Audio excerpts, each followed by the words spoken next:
মশলা দিয়ে দিলেই রেডি।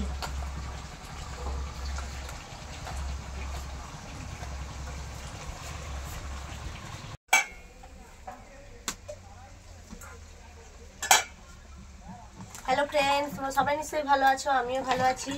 আজকে দেখো, আজকে অনেক কিছুই রান্না করছি।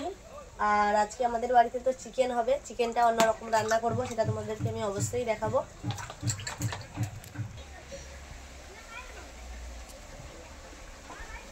অনেকদিন পর আমাদের বাড়িতে চিকেন হচ্ছে। আর দেখো, পালং শাক দিয়ে কচু দিয়ে ঘ্যাট করছি, ক্যাকড়া দিয়ে। দেখো, আর আজকে যে চিকেন হবে সব রেডি করে রেখেছি, কিন্তু খুব দেরিও হয়ে গেছে, এখনো রান্না শুরু করানো হয়নি। আজকে বাড়িতে তো কেউ নেই, আমি একা, তাই দেরি হয়ে গেছে। কারণ গরু আছে আর আমার ছোট বেবি আছে, তাই এর জন্য একটু দেরিও হয়ে গেছে। বকানো খাচ্ছি বাড়ির সবার কাছে, কারণ এখনো রান্না হয়নি বলে।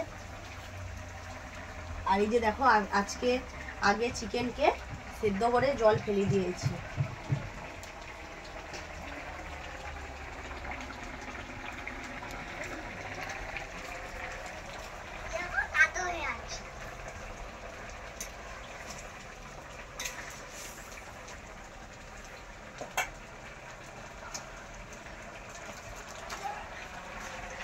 এই যে দেখো, ক্যাঁকড়া কিন্তু পড়েনি, ছোট ছোট দুটো পড়েছিল, তাই এগুলোকে দেখো ঘেঁটে দিয়ে দিচ্ছি।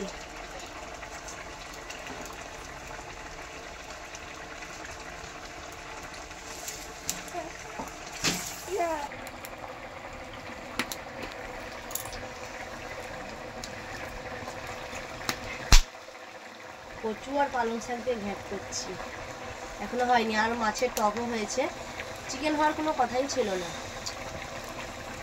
তারপরে হঠাৎ করে চিকেন নিয়ে এলো, এই জন্য আগে মাছ রান্না হয়ে গেছে, তারপরে ঘ্যাট করছি, তারপরে চিকেন হবে আর কি। তোমরা ভিডিওটাকে স্কিপ করো না, পুরো ভিডিওটা দেখবে, অবশ্যই ভালো লাগবে।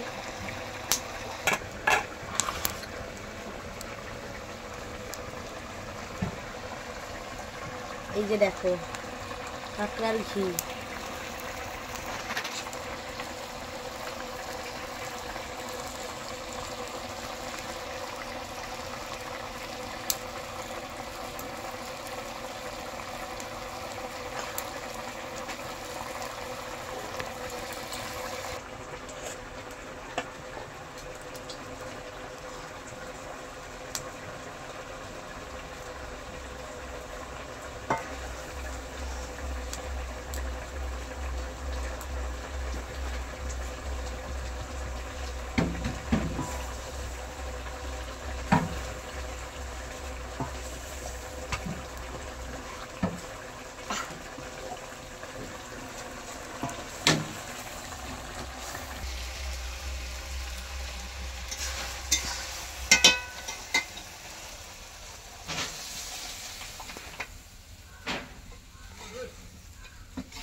আমাদের বাড়িতে আবার পালং শাকটা ঘ্যাঁটে বেশি খায়, তার জন্য দেখো আমি পালং শাকটা বেশি করে দিয়েছি।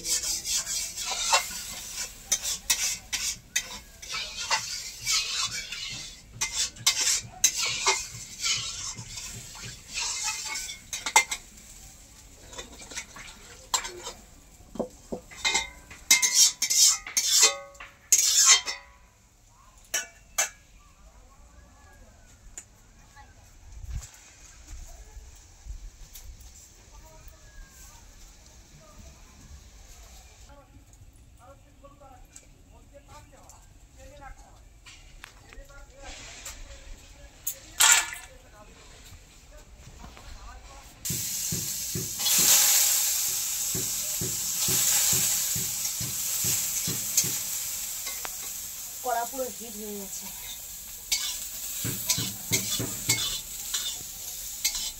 আজকে চিকেন আর সোয়াবিন দিয়ে রান্না করব। কারণ মা তো চিকেন খাবে না, অসুবিধা হয়, তার জন্য মার জন্য সয়াবিন দিয়ে দিচ্ছি।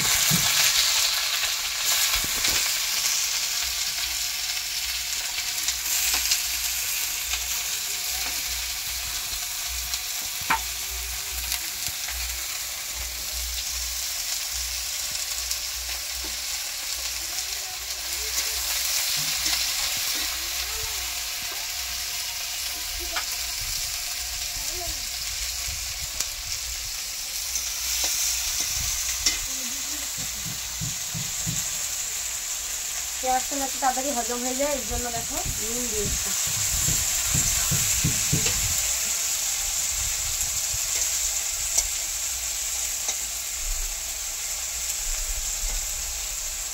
এটা ভাজা ভাজা হোক,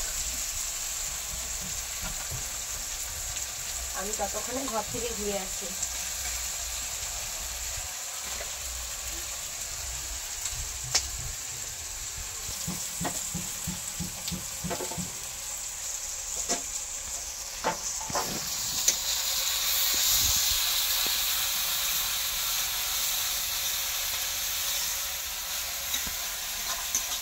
আমি রসুনটা দিয়ে দিয়েছি আর মশলাটা ততক্ষণ কষিয়ে নিই। তোমরা রেস্ট নাও, আবার পরে আসছি।